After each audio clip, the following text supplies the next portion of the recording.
Alright, so today what we're going to do is we're going to go over basic loops. We're going to go over the for loop, the while loop. We're going to look at breaks and continues inside those loops. We're going to look for else in the loops. We're going to look at nested loops, basically loop inside loops, and then loop with conditions. We'll use if as an example. We'll enumerate, and then we will zip. And if that sounds good, let's get started. Alright, so for the first loop we're going to look at is we're going to look for the for loop. So that's simple. We're just going to do for I in range, and then we're going to make the range 5. Okay, and then we'll put the little colons at the end, and we'll print out I to show you what it does. So basically what we have here is we're going to print into a range of 5. So since computer's array starts with 0, this is going to print out 0, 1, 2, 3, and 4. So if I hit Shift Enter to run that cell, we'll have 0, 1, 2, 3, 4 all the way down, just like that. Now the thing about range, we can start range at 2, for example.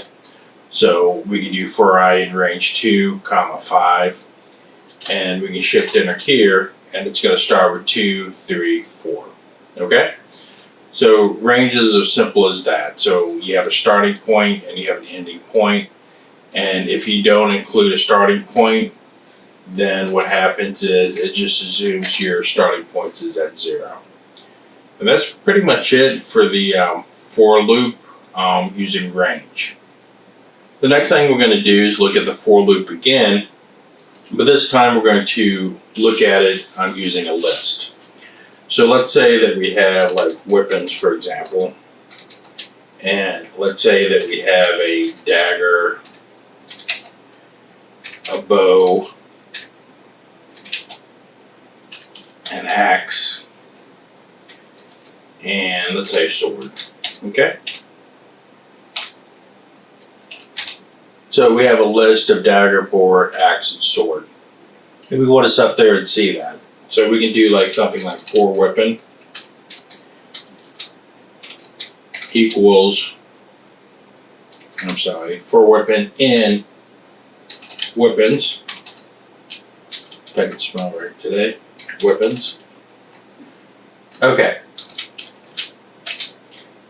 And then we just print the weapon. So basically, what we're going to end up doing here is you have the weapon list, which is dagger, bow, axe, and sword. And you have weapons, which is this whole list. And then for weapons, in weapons, which is basically saying dagger, bow, axe, sword. And we're going to print that out. So once we do that, it's just going to list those out. So now I have the dagger, bow, axe, and sword. And it just loops through that list. Alright, so the other thing for the for loop that we want to take a look at is like printing out each letter, like in a string.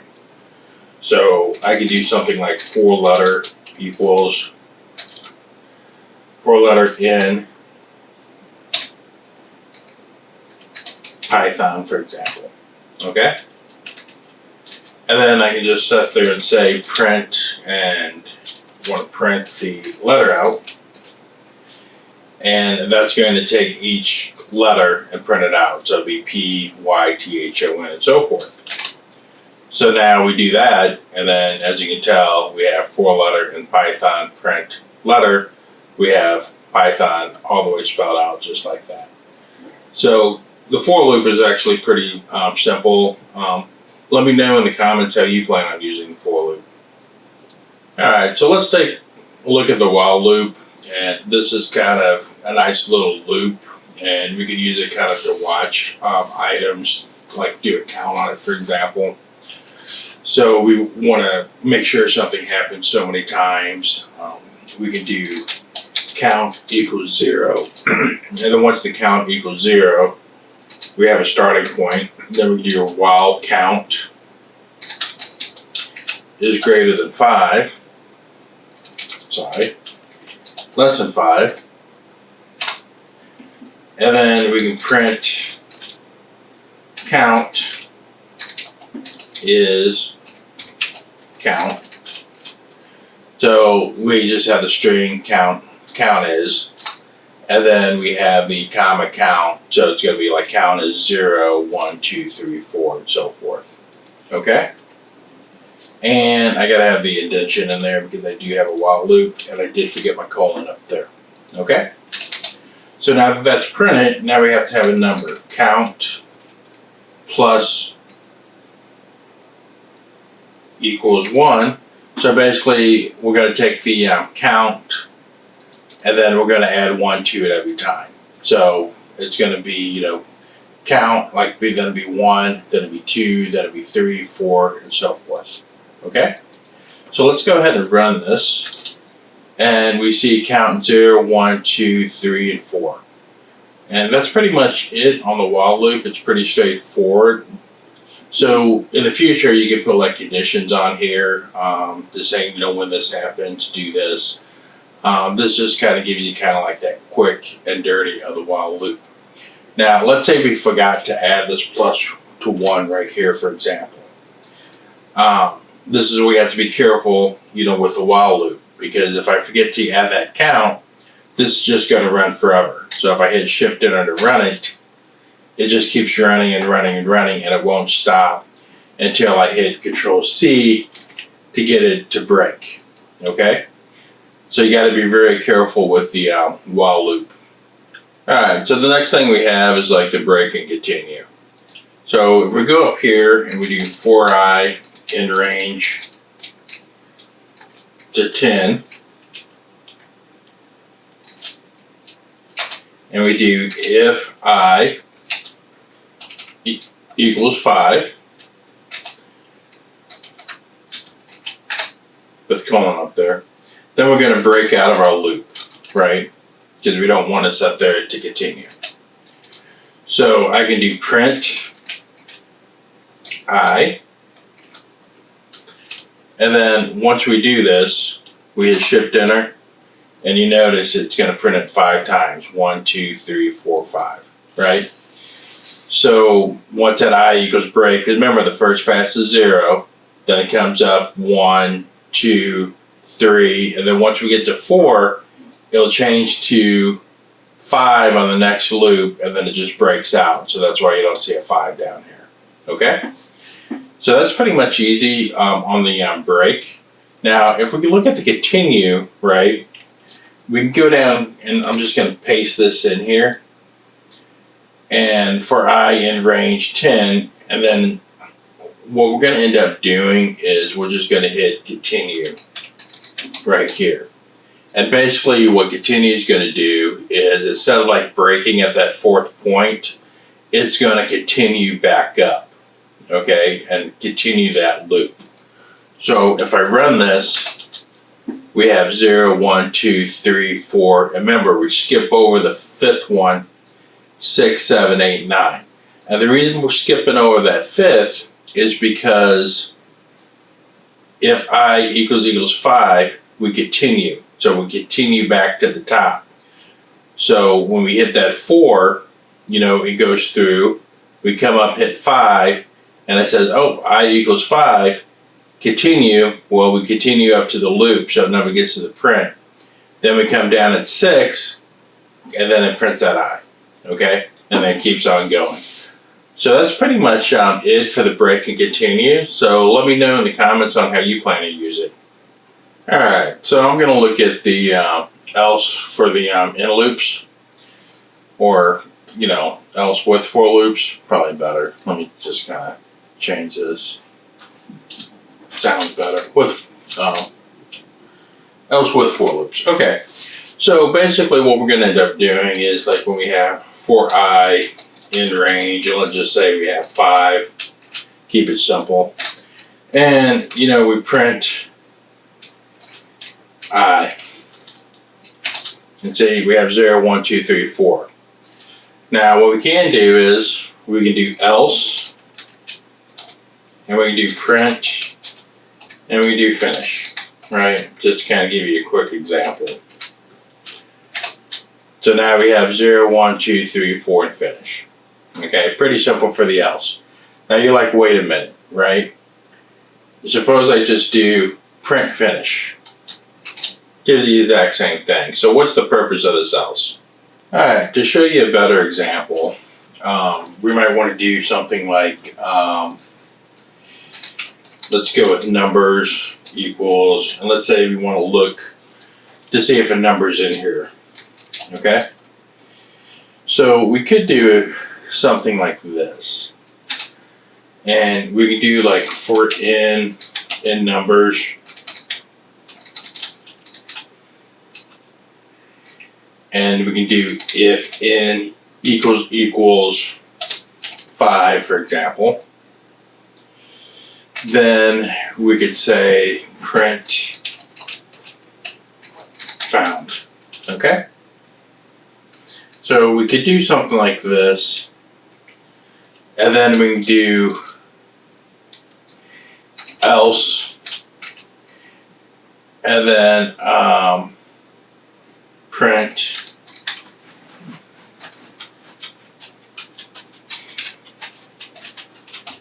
not found. Okay? So this probably makes a little bit more sense. So if I run this, name numbers, oh, because numbers. Okay, that makes sense. I've got my S on my numbers. Okay, so it says it's not found because it's not 2, 4, 6, 10. It's definitely not 5. So when I do my loop looking for that, it's not found. But if I add a 5 in here, for example, right, it says found, okay, but you're like, well, wait a minute. Why does it say not found? Well, that's because we forgot to put like a break in here. So if I put a break in here, now it tells me my 5 is found, and it breaks, and it won't go into looking for the other things that would give me a not found. So if I take this 5 out again, it'll say it's not found, and one more time, put it back in there, and it's going to say it's found. Okay, so that's pretty much how you can use this else, where it makes a little bit more sense. Like if you're looking for a number, just remember to put your break in there once you find it. And that's pretty much it for the else with for loops. How are you going to use it? Just like leave a comment below and let me know. Alright, so we're going to look at the nested loops. So basically we're going to look at a loop inside of a loop. So to start off, we'll just start with a regular loop. So we do I in range, and then we're going to do a 3. Okay? Then what I'm going to end up doing is I'm going to print an F string. And if you need to know more about F strings, I have a string video. I'll leave a link in the description. So we have the print F string, and I'm going to print the I just like that. Okay? And I got to close out my string. There we go. So right here, I'm going to print it out, and then it's going to be I, and I'm going to put an equals sign right there just to make it look better. Okay? So now I'm going to do a shift enter to run this, and this is just a basic loop at this point. So we have I equals 0, I equals 1, I equals 2. And you're like, wait a minute, we talked about nested loops. We're getting there, just hold on a second. So now, I want to do a second loop. So I'll do for x in range, and then I want to do a 2 for this one. And then down here in my print statement, I'm going to tab it over, make part of that second loop, and then I'm going to do x equals, and then I'm going to do the same thing. I'm going to put an x right there. That way we'll have I equals 0, and then we're going to have like x equals 0. Then it's going to say I equals 0, x equals 1, and kind of loop through both loops to kind of show you how that works. So if I hit shift enter here, and see we have 0, 0 because we're going through that loop, and that second loop we do 0, 1. Then we go back to the first loop, and we have 1, and then we do the second loop, which is 0, 1 that's in there. Okay, so we're running the loop, and then we're running the second loop inside that loop. And doing a nested loop, easy as that, really. So let me know how you plan to use it. Alright, so I'm going to look at loops with conditions, and I'm going to use an if example, and we have used ifs up above, but I'm just going to show you another quick example on that. So let's say that I want to look for like even numbers in a range. So I could do something like this, evens equals, and we could do like an x, and let's say for x in range 10, right? Okay, and then we'll do like if x, let's say, let's make sure it's divisible by 2 equals 0. We can set there, and let me close out my condition here. And we'll just print evens, okay? And it's going to be as simple as this, right? Just to get the even numbers, like up here. And I haven't sent that. Oh, because I need double equals because I'm doing a comparison. I'm sorry about that. So we have the 0, 2, 4, 6, and 8. And if you remember from my math video, like on when I did numbers, this percentage sign here, that's like a module.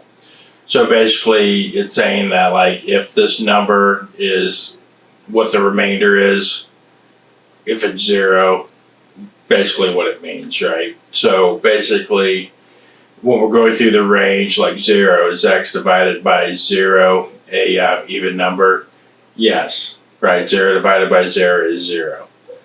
So we go to 1, and 1 divided by 2 would be 0.5, so it would have a remainder that wouldn't be 0, okay? And then once we go to 2, right, 2 divided by 2 is 1, so there's no remainder, so that remainder is 0. So that's how we're getting those even numbers. You can go back and look at the numbers video, and I'll leave that in the description as well if you want to take a look at that. But with that said, let me know how you're going to use the loop conditions with an if or any other conditions. Alright, so we're going to look at the enumerate. So basically we're going to put an index like up there. So if I scroll all the way up here and kind of get my weapons example, I'm just going to copy that and then come down here, put this in here, and run this. So, enumerate.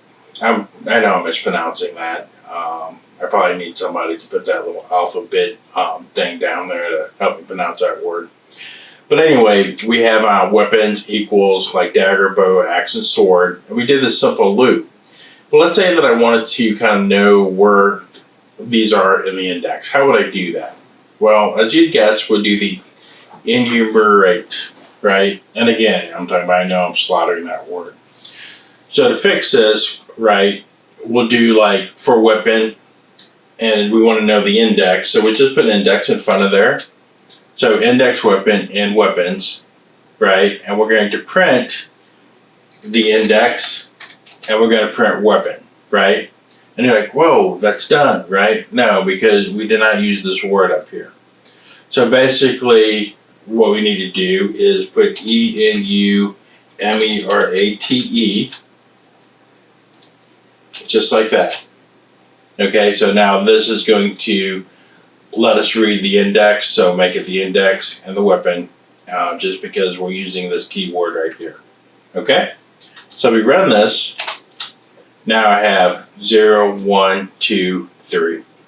Dagger, bow, axe, and sword.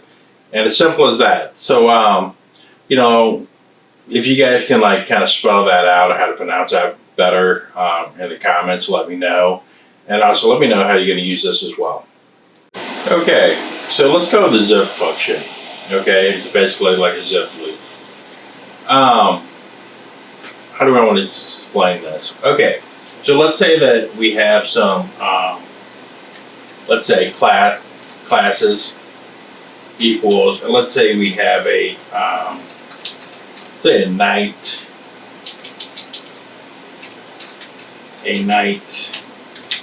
we have a barbarian, And let's say we have a wizard, okay? And let's say that we have the weapons equals, spell knight. Okay, so let's say that we have the weapons, so let's say the knight will have a shield, and let's say the barbarian will have an axe, and let's say the wizard will have the staff, okay? And I want to put that together, right? So how would I put that together? So we can do for name, do for classes, right? For classes. And then we're going to make them with weapons. In zip, and we do the same thing. Classes. And then we do the weapons. Just like that. And then we're going to print classes and weapons. Okay? And then basically that's going to kind of match everything up for us. And we hit Shift Enter. And look at that. Magic. Knight has the shield, barbarian has the axe, wizard has the staff. Now we can make this look a little bit neater, right? I'm talking about we could do like an F string,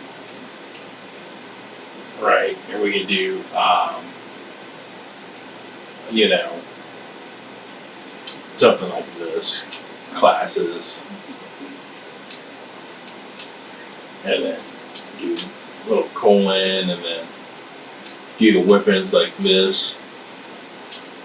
And then we run it again, and we put a little colon there. Knight has the shield, barbarian, axe, wizard, and staff. That's pretty much how it uses up. Let me know what your use cases are in the comments below. Yeah, so that's pretty much it for this video. I'll go over some more basic Python concepts in a later video. If you have a concept that you want me to cover, just let me know in the comments. And I guess I'll see you guys next time. And if you made it this far, please consider liking and subscribing. All right.